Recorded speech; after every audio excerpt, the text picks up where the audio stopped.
पद्मनाभप्रियां देवीं पद्माक्षीं पद्मवासिनीं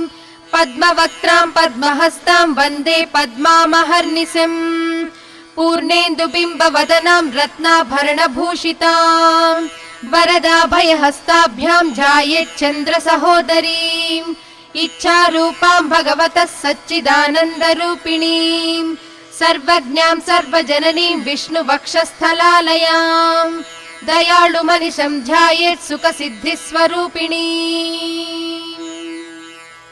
हरिः नित्यागतानन्त नित्यानन्दिनी जनरञ्जनी